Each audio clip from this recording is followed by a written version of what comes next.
Hello, everyone. Steven Shinder reviews in video form, and I'm here to review the newest Doctor Who episode, Dot and Bubble, which I just finished watching about a half hour ago.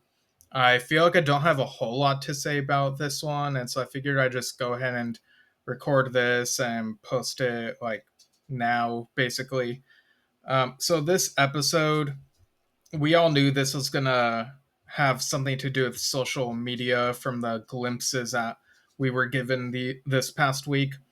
We're introduced to Lindy, and right from the start, she's very off-putting, very all about herself and her like friend sphere, like this digital bubble with that's like a group chat that she has up all the time, and you have the doctor and Ruby trying to get in contact with her through the bubble, and it's really strange seeing those two framed this way, where they're just standing in front of a camera and uh, like everything looks super bright.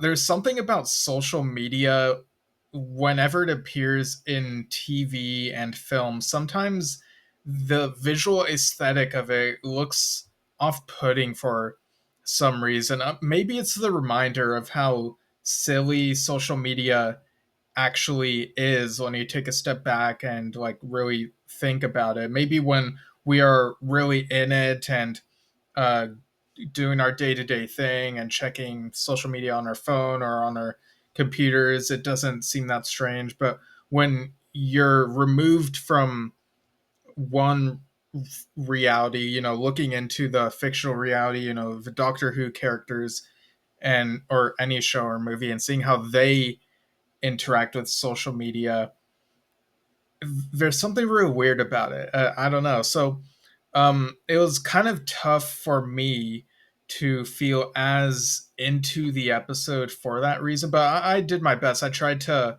adapt to it and, getting in the flow of the episode. And I saw that online, from what little I've seen, just scrolling a little bit before coming on here, that people were rooting for Lindy for a while, but I'm not really sure that I ever really felt like she at any point seemed like she would become a protagonist really worth rooting for. I kept getting frustrated by how she wasn't listening to the doctor and Ruby, and then because she's so used to the bubble and this technology and social media in this place, fine time or Fineland, whatever the place is called, and she has a rich mother who the doctor and Ruby say that her face looks familiar. I think the doctor recognizes her from that planet in Boom, and Ruby recognizes her from somewhere else. And in the previous episode, 73 Yards, I kind of wondered if Ruby recognizing her had to do with the twist that ended up happening. But no, I guess it does have to do with different roles that she's played in these various episodes. So yeah, I think that Russell T. If there was, I saw a quote. I didn't really look into it if it was actually him who said it or if it was someone who made stuff up. The idea that it was just, oh yeah, we just had this person available and decided to have do multiple roles like just because or whatever. I don't know if like for budgetary reasons or whatever the reason was. I don't believe that like at all like anymore if I ever believed it for just a little bit. So they're definitely doing something with this Susan twist thing.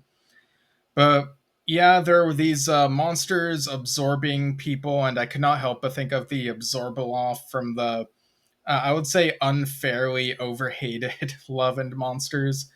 And these creatures, these blobby creatures, also kind of reminded me of an alien that we see in Star Wars: The Rise of Skywalker. This blobby creature, but yeah, it's eating people up, so people are leaving the chat. And I get it. I get what this episode is saying about people get too focused on social media instead of thinking about like, what's around them. Sometimes they might bump into things like that has happened. It happens in here. It's happened in real life. Being on your phone, you bump into something. And, dangerous things can happen. I get it. I get what the episode was saying. So and without the navigation function, her battery runs out. She's basically unable to function and to know like which way to turn or where to go. But Ricky September, who this famous celebrity who we see earlier, he is there, and for a moment I wasn't sure if I could trust him. If maybe it was some monster in disguise or something. But Ricky September was too good for this world. And for a bit, I thought to myself, once we knew that the people were being devoured alphabetically, once they figured that out, I wondered to myself, is there going to be some twist where it turns out Ricky September's surname is like actually different? And lo and behold, that does happen, but not how I expected. Lindy, for how annoying she is to me, I legitimately was a bit surprised that she threw him under the bus and said, "Oh, his original name was Combs. It begins with a C. It comes before mine. Her last name is Pepper Bean. Begins with a P." So the dot, which the device, it turns out it's all the way, it's in charge of all this. What's going on? The monsters and stuff. So Lindy seals Ricky's fate, and she escapes, and she faces no consequences for that, and that really frustrates me. It's very bold for this episode to go with a dark ending, but it also still frustrates me that she never faces consequences for what she just did here. And we see like the survivors, outside of this city or place, and they decide that they're gonna go like to the beyond, where the nature is, and even beyond all that. So kind of a back to basics thing in terms of their humanity, going a little bit less, dialing it a little bit back from how tech dependent they were when it came to Dot, at least, the computer thing. But the doctor offers to bring them all onto the TARDIS and says he could take them to anywhere, like search the stars for a suitable home.